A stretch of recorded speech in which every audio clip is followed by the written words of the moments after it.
Still living in this drab house. I see. How can you stand it? And do you even clean? The whole place smells. Oh, that must be the pee from the person you're caring for. The overly arrogant woman with not a trace of empathy raised her voice at me. It was my husband's sister-in-law, Martha. Fine then. With a cat's curse, I'll drag you down into the depths. I am Grace, a 35-year-old care worker. I work full-time at a nursing home but also go out for home care once a week. My family consists of my husband, our 2 cats, and me. My husband is a high school biology teacher. We adopted our beloved cats from a shelter, and they're now living peacefully with us. We don't have children yet, but I hope to conceive by the time I'm 38. A friend of mine had her egg cells frozen, and I'm considering doing the same. My husband is the younger of 2 brothers, and they don't get along very well. The older brother and his wife, Martha, live about 30 minutes away by car. My brother-in-law is also a teacher, in charge of health and physical education. Their mother was an educator, so it seems natural that her sons followed in her footsteps. Despite this, there is someone in the family who looks down on professions with the title teacher, Martha. I don't like people in professions with teacher in the title. They can't stand out or dress fashionably. When my sister-in-law said that to me, I thought, they can dress fashionably outside of work, and your husband is also a teacher. If you don't like it, you should just leave him. But I didn't say it out loud. I lost the energy to argue back and was surprised by her blatant declaration. She works for a major apparel company and is very particular about clothing, mercilessly criticizing anyone she doesn't approve of. Once, when she took me to a stylish cafe in the neighborhood, she looked at people walking by through the window and asked, "That person's fashion is terrible, don't you think?" I don't care about other people's clothes. It's probably because of her job that she notices other people's fashion, but she criticizes them loudly without any regard for others. Because of this, I decided to avoid her and always made excuses about being busy with work whenever she invited me out. Why does she keep inviting me? I imagined that, given her personality, she probably didn't have many friends. One day, while I was at work, she called me on my cell phone. "Grace? My project is going to be featured in a magazine." She started talking like a machine gun, without considering that I was at work. She really is a self-centered person who doesn't consider others' positions. I thought as I listened to her rapid-fire, one-sided talk. The work clothes for caregivers are all sweatpants, right? They're too frumpy, so I designed fashionable work clothes for caregivers. Can you try them out at your nursing home? She thinks we always look frumpy? I disagreed. I don't think fashion is necessary in the caregiving field. Martha, well. She interrupted my protest. I have stylish work clothes modeled by a model, and I'll send you the pictures. I'll email them to your workplace, so make sure to look at them. She hung up abruptly. The images she sent were clearly inappropriate for a caregiving setting. I thought I should inform my boss about my sister-in-law's proposal. It seems like you're troubled. I'll send her a refusal email. A few days later, I received a protest message from her saying, "I got a rejection email from your boss." Why did that happen? It's common sense that dressing up boosts the morale of workers. Ignorance is so annoying. There it was, her ignorance is so annoying attack. Whether she wins or loses, she always ends the argument with that phrase. I wanted to ignore her, but I replied, "It was my boss's decision, so I apologize." One day, while I was at work, I received a call from my husband. Sorry to call you at work. Are you available now? He sounded urgent. Yes, what's wrong? Mom collapsed and was taken to the labor hospital near your workplace. I'm heading there now, but can you come too? This was serious. I needed to go immediately. I was highly agitated. Yes, I'll go right away. I hung up and headed straight to the hospital. I arrived first and was guided to my mother-in-law's room. The doctor informed me that she had a stroke and might have residual speech impairments. I was speechless. My mother-in-law, a former elementary school principal, was beloved by both children and teachers. She had retired from her job and was set to start working at the city's Board of Education next year. She was kind to me. Having lost my biological mother when I was young, she was a loving person who reminded me of a mother's warmth. Grace, thank you for marrying my son. I'm glad to have you as my daughter-in-law. She had welcomed me with a bright smile like the sun. She was also passionate about volunteer work, sharing vegetables she grew in her home garden with children in care facilities. As I watched her sleeping, I felt tears well up in my eyes. Please, let her regain consciousness safely. Knock, knock. At that moment, I heard a knock on the door, and my husband entered the room. Sorry for making you leave work. It's fine. He told me that the doctor would explain the future treatment plan and hospitalization. My husband had left work early and planned to stay at the hospital for a while. Holding back my tears, I headed to the restroom, where I ran into my brother-in-law and Martha. Oh, brother-in-law and Martha. Grace. He looked pained, but Martha wore a creepy smile. When I directed them to the mother-in-law's room, she suddenly grabbed my arm. My brother-in-law didn't notice and continued to the room. She whispered in my ear, Isn't this the end for mother-in-law? "How inappropriate."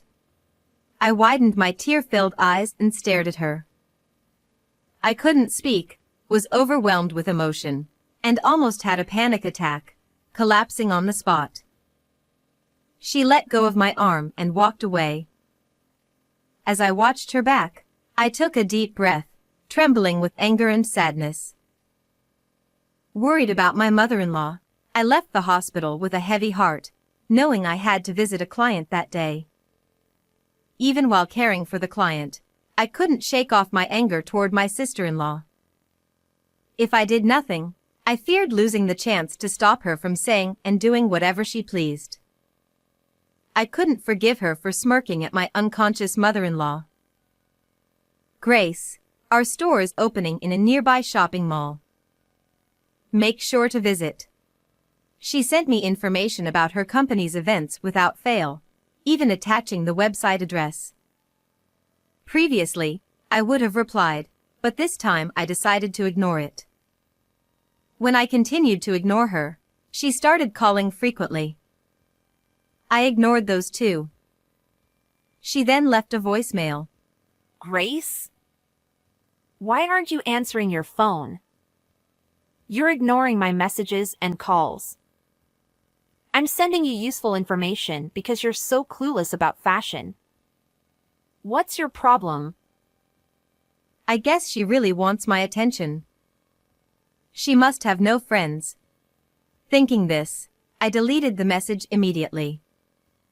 She continued to bombard me with messages and calls daily. I was beyond fed up. It was starting to feel creepy.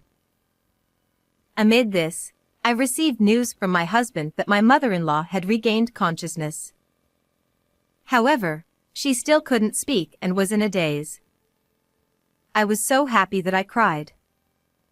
Although my worries weren't over, It felt like we had passed the first hurdle.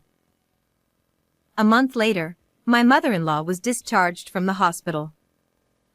My husband said that depending on her condition, we might need to consider transferring her to a rehabilitation hospital. But as her treatment was effective, she chose to go to a rehab facility from home. He mentioned that she probably wanted to stay in her familiar home, and I agreed. My mother-in-law had bought a 50-year-old single-story house with a yard where she grew vegetables and lived with a cat. During her hospital stay, I went to her house to take care of the cat. Thinking about the future, my husband and I discussed things thoroughly and decided to live with her. We would support her together. On the day of the move, while we were preparing, I received a message from my sister-in-law. I heard you're moving into your mother-in-law's house today. Living together is unthinkable. Her opinion that living together was unthinkable didn't matter to our decision. Annoyed, I left the message unread. I arrived at my mother-in-law's house before the movers. It was a nostalgic home with a vintage atmosphere. There was a garden where she grew vegetables and shared them with me. I remembered her smiling with her cat on her lap, and tears welled up in my eyes again. I wanted my mother-in-law to spend her time comfortably in this warm, sunny house. I opened the front door quietly, and the cat greeted me. "Oh, Mia, hello." I called out to the cat with a big smile and a sweet voice. The cat's name is Mia, a friendly and quiet calico adult cat. Since the day my mother-in-law was hospitalized, I had been refilling the automatic feeder with cat food, changing the water, and cleaning the litter box. From today, I'll be living here too. I have 2 cats of my own. It would be stressful for both of you to be together immediately, so Mia, you stay in your room for a while. As I spoke and scratched her neck, Mia purred contentedly. I couldn't resist the charm of cats. Shortly after, the movers arrived. Moving took the entire day, and we put all our belongings in the back room. While we were tidying up, my husband and mother-in-law returned from the hospital. We're home, Said my husband. My mother-in-law, in a wheelchair, smiled gently at me. She had right-side paralysis and speech impairment. It was difficult to understand her when she spoke. "Welcome back, Mom. From now on, we'll be here for you." I knelt in front of her and said this, and she teared up and held my hand. In the evening, the nursing bed arrived, and my husband and I set it up and put her to bed. My husband went to pick up our cats from the pet hotel. I prepared to assist with her toileting. She wore diapers since taking her to the bathroom was difficult. I noticed the smell and realized she had a bowel movement, so I cleaned her while talking to her. Being a care worker, I was used to this kind of care. "Mom, do you feel better? I'll clean this up now." I double-bagged the soiled diaper and left the room. Just then, the doorbell rang. "Yes, I'm coming." After disposing of the diaper and washing my hands, I went to the door and found my sister-in-law. I came to check on things. I couldn't reach you. She said with a sarcastic tone. "I don't want to have anything to do with you," I thought but said, "Oh, I've been busy with a lot of things." "I'm surprised you could contact me so frequently despite being busier than me," I replied in a similarly sarcastic tone. How rude. Taking care of MIL means dealing with her waste all the time, right? It stinks. It's hell every day. You're not going to make me talk at the door, are you? I'm coming in. She barged into the house. As soon as she entered the living room, she said. I've been to MIL's house a few times, and it's as plain as ever. Living here is crazy. Are you cleaning properly? It stinks here. Oh, it must be the smell of MIL's waste. I did change her diaper earlier, so there might still be a smell, but today, I decided to speak up. Martha, I don't want to have anything to do with someone who doesn't understand others' pain. So please don't come here again, I said, glaring at her. What? Are you serious? After all the affection I've shown you. What is she talking about? I've never been treated kindly by her. The only person who treated me kindly was Mael. Don't come here again. At that moment, I must have looked like a demon. She flinched for a second and said, You'll regret this. She left, uttering a cliched threat like something out of a bad drama. I felt my heart clear up as if a weight had been lifted. A month later, an incident occurred. My sister-in-law suddenly visited our house and barged in uninvited. Grace, my husband collapsed and is now in the hospital. I know when he'll be discharged, but he needs care. Can you recommend a facility for him? It could even be the home where you work. Our facility is a skilled nursing facility, and only those who require regular medical supervision and specialized nursing care can be admitted. Typically, most residents are elderly, and your husband isn't that age, is he? What? Really? I thought anyone needing care could get in. And what is a skilled nursing facility? Though she knew everything about fashion, she seemed clueless about caregiving. Ah, ignorance is so annoying, isn't it? You've told me the same thing. There's nothing I can do to help you. Please leave. I stood up from the sofa as I said this. Why? Why won't you help me? She screamed, clinging to my leg. Hey, let me go. Just then, Mia came to use the open-type litter box in the living room. When Mia covered her business with sand, some of it landed on my sister-in-law's leg. Eek! It's filthy and smelly! Mia continued to scratch at the sand with her front paws. Thanks, Mia, you saved me. What's wrong with this cat? She screamed, picking up Mia abruptly. In response, Mia sprayed her with urine. Ah, Mia wanted to pee too. Mia meowed, kicked Martha with her back legs, and ran away. You! It stinks! This skirt is expensive! With her prized fashion dirted, she scowled. You picked her up suddenly. Think of it as spilled jasmine tea. It won't bother you. That's nonsense. It reeks. Cat urine might smell particularly bad, but humans are the same. As I watched her panic, she bumped her foot hard against the corner of a pillar in the living room and crouched down. She hit her pinky toe. That must hurt. Remember this! She yelled, struggling to stand while holding up her soiled skirt and repeating her usual line. Just before leaving the living room, she tripped over the threshold and fell again. Things happen in threes, just like the proverb says.